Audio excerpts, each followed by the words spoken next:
अपने हौसले बुलंद रख, अपने हौसले बुलंद रख, मंजिल तेरे करीब है, मंजिल तेरे करीब है, बस चलता ही चल, यही मंजिल ही तेरा नसीब है, यही मंजिल ही तेरा नसीब है। दोस्तों नमस्कार। आज हम गोस्वामी तुलसीदास जी का जीवन परिचय पढ़ने जा रहे हैं और यह जीवन परिचय आपको केवल एक बार अच्छे से देखना है और पढ़ना है।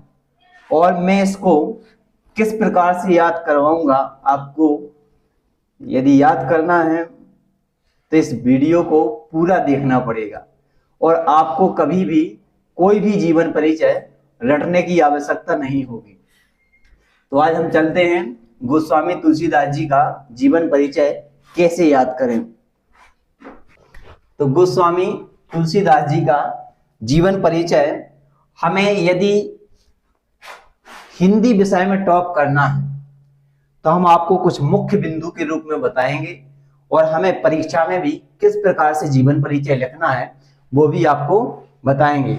और यदि हम कुछ जो बच्चे टॉप करते हैं तो वो कुछ ना कुछ परीक्षा में विशेष करते होंगे, इसलिए उनके नंबर नहीं काटे जाते। और यही प्रक्रिया आपको बताने जा रहे हैं, यही तरीका आपको बताने जा रहे हैं कि हमारे नंबर बिल्कुल भी एक नंबर भी ना कटे। तो गोस्वामी तुलसीदास जी का जीवन परिचय, जैसे मान के चले कि हमारी परीक्षा में आया गोस्वामी तुलसीदास जी का जीवन परिचय निम्न बिंदुओं के आधार पर लिखिए। तो हमें पहले सबसे पहले हेडिंग डालना है गोस्वामी तुलसीदास जी का जीवन परिचय। अब हमें यहां मुख्य बिंदु के रूप में कुछ बिंदु लिखना है, मुख्य बिंदु ये हमें डालना है। यहां पे आपको ये नहीं सोचना है कि यहां मुख्य बिंदु की आवश्यकता नहीं है। डायरेक्ट दो रचनाएं और भाव पक्ष और कला पक्ष और साहित्य में स्थान केवल पूछा गया है, तो हमें उस पर ध्यान नहीं देना है। लेकिन पहले हमें सबसे पहले मुख्य बिंदु के रूप में कुछ पॉइंट लिख देना है, फिर हम आपको बताएंगे कि जीवन परिचय हम कैसे आगे लिख सकते हैं। तो मुख्य बिंदु के रूप में हमने डाल दिया है। अब सबसे पहले हमारा मुख्य बिंदु है जन्म। तुलसीदास जी का जन्म 1532 ईस्वी बांदा जिले के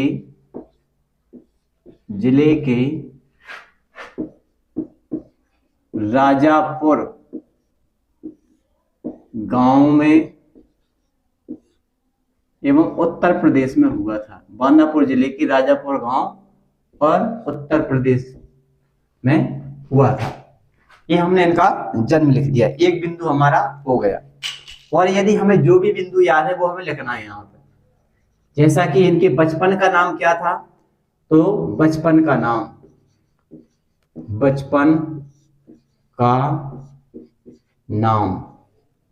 इनके बचपन का नाम था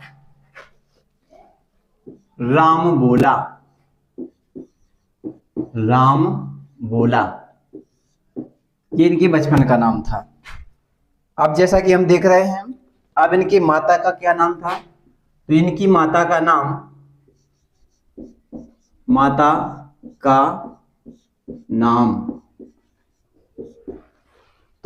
नाम था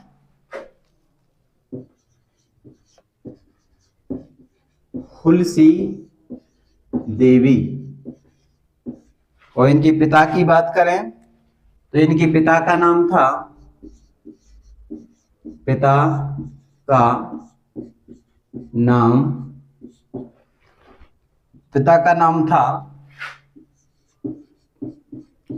आत्माराम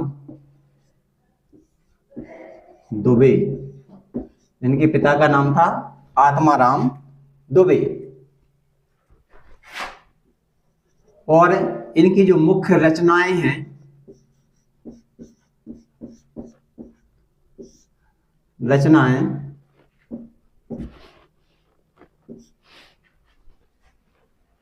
तो आपको पता है कि इनकी मुख्य जो रचनाएं जो लोकप्रिय हुए वो है रामचरितमानस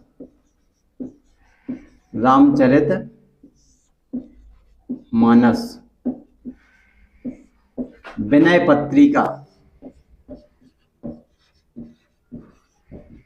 विनय पत्रिका, दोहावली,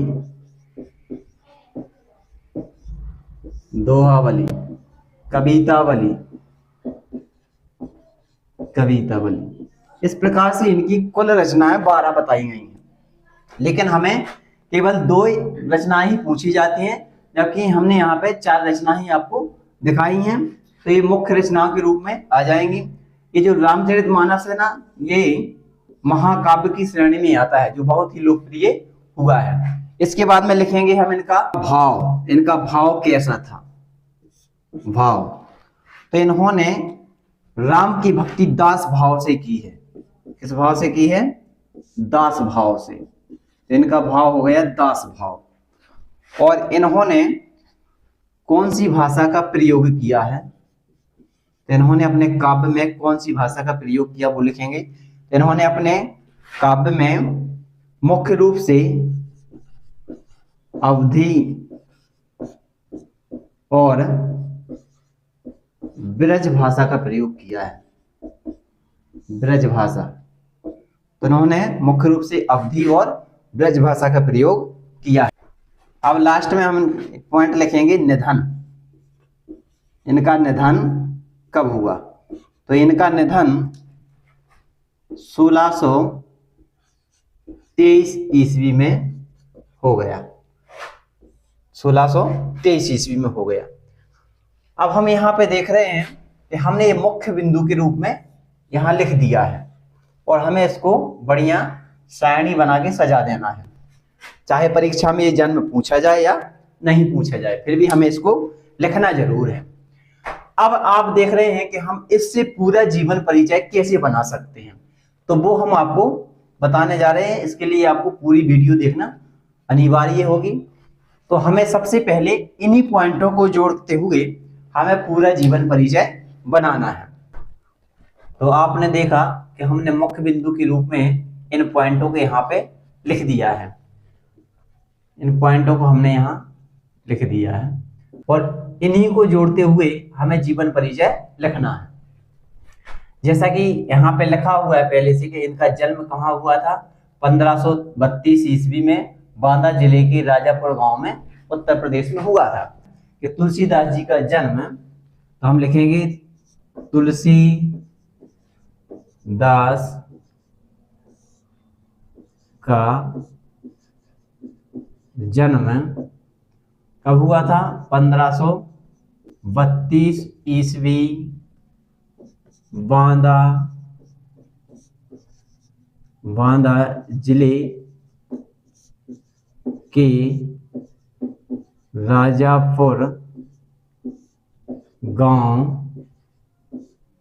उत्तर प्रदेश में हुआ था। एक पॉइंट बन गया अपने।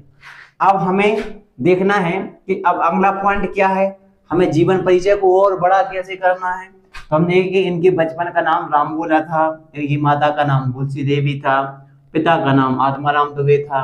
तो ये पॉइंट भी हम इसी में जोड़ देंगे। एवं इनके बचपन का नाम, इनके बचपन का नाम राम बोला था, राम बोला था। और इनके माता पिता का नाम, माता पिता का नाम क्या था? माता का नाम तुलसी देवी और पिता का नाम आत्माराम दुबे था। इनकी माता पिता का नाम हुलसी देवी, हुलसी देवी और पिता का नाम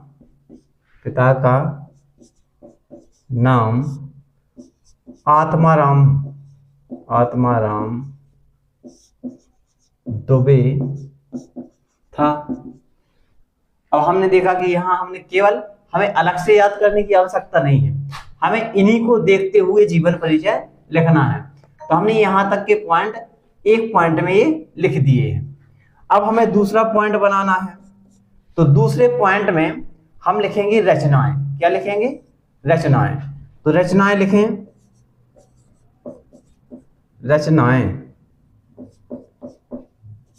तो रचनाओं का पॉइंट डाला हमने। वैसे तो तुलसीदास जी की कुल 12 रचनाएं बताई जाती हैं, लेकिन हमने यहाँ पे केवल याद करने के हिसाब से कुछ ही रचनाएं उनकी यहाँ पे लिखी हुई हैं। तो पहली रचना है जैसे हमारी रामचरितमानस। रामचरितमानस जो कि इनका ये महाकाव्य है, महाकाव्य। और अगली रचना इनकी विनय पत्रिका, विनय पत्रिका। दोहावली, दोहावली। तो हमें 2 रचनाएं पूछी जाती हैं, तो हम 2 से अधिक भी लिख सकते हैं। तो हमने यहाँ पे इनकी 3 रचनाएं यहाँ पे लिख दी हैं। अब इसके बाद में हम अगला पॉइंट डालेंगे भाव पक्ष, क्योंकि कवि का भाव पक्ष लिखा जाता है। तो हमारा तीसरा पॉइंट होगा भाव पक्ष। भाव पक्ष। आपने देखा कि हमने कहीं से नहीं लिखा है, केवल इन्हीं बिंदुओं को देखते हुए हमने इसकी डिटेल्स की है। और इसी प्रकार से हमें जीवन परिचय याद करना है। यदि हमें मुख्य बिंदु याद हो गए तो हमें पूरा जीवन परिचय आसानी से याद हो जाएगा। अब भाव पक्ष में हम क्या लिखेंगे? आपने देखा है कि जो तुलसीदास जी थे तो वो राम के अनन्य भक्त थे और उन्होंने राम की भक्ति दास भाव से की है। तो हमें लिख देना है कि जो तुलसीदास है ना, उनके बारे में अपन को जीवन परिचय लिखना है। तो किसके भक्त थे? राम के भक्त थे और राम भक्ति शाखा के प्रतिनिधि कवि थे। तो हमें लिख देना है कि तुलसीदास जी, तुलसीदास जी राम भक्ति, राम भक्ति शाखा के प्रतिनिधि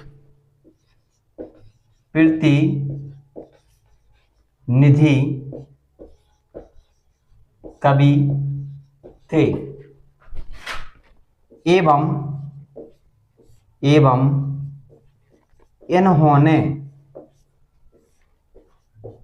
एवं इन्होंने राम की भक्ति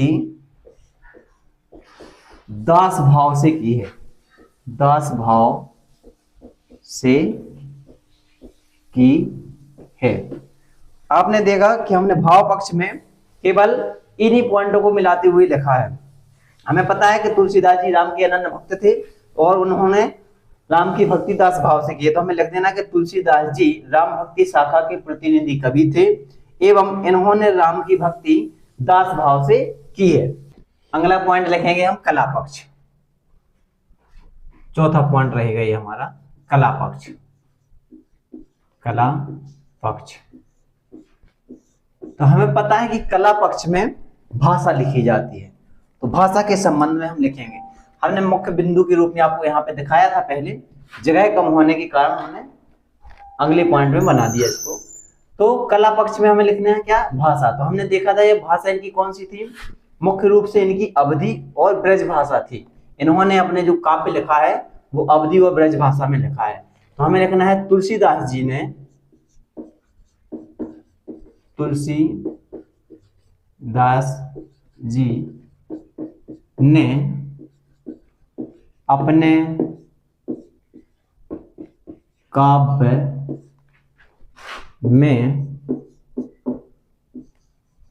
मुख्य रूप से अवधी और ब्रज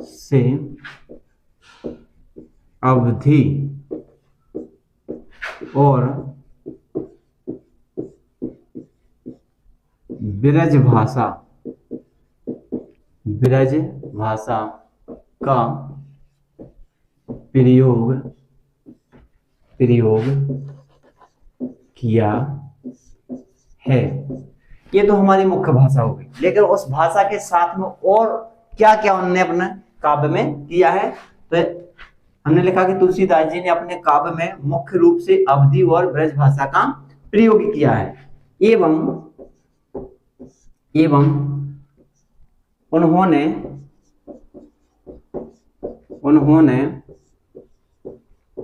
अपने काव्य साहित्य में, काव्य साहित्य में दोहा, चौपाई और सोरठा, सोरठा छंद का भी प्रयोग किया है, किया है। आपको पता है कि जो हमारा महाकाव्य है रामचरितमानस, तो उसमें आपको दोहा भी पढ़ने को मिलेंगे, चौपाई भी मिलेंगे, सोरठा भी मिलेंगे। तो हमें ये भी जोड़ना है कि उन्होंने अपने काव्य में या काव्य साहित्य में दोहा, चौपाई और सोरठा छंद का भी प्रयोग किया है। अब इसके बाद में हमारा रह जाता है लास्ट का पॉइंट, साहित्य में स्थान, साहित्य में स्थान। ये साहित्य में स्थान बहुत सरल है, हमें कुछ ऐसे पॉइंट इसमें जोड़ देना है। भले ही हमें साहित्य में स्थान याद नहीं है, लेकिन हमें ऐसे पॉइंट जोड़ना है कि जो प्रचलित शब्द हैं, जैसे महत्वपूर्ण है, उत्कृष्ट है, उत्तम है, अद्वितीय है, ऐसे शब्द हमें इसमें जोड़ देना है। तो हम लिखेंगे कि राम भक्ति शाखा के, राम भक्ति शाखा के प्रतिनिधि कवि, प्रतिनिधि कवि गोस्वामी, गोस्वामी तुलसीदास का साहित्य के क्षेत्र में, क्षेत्र में ये एक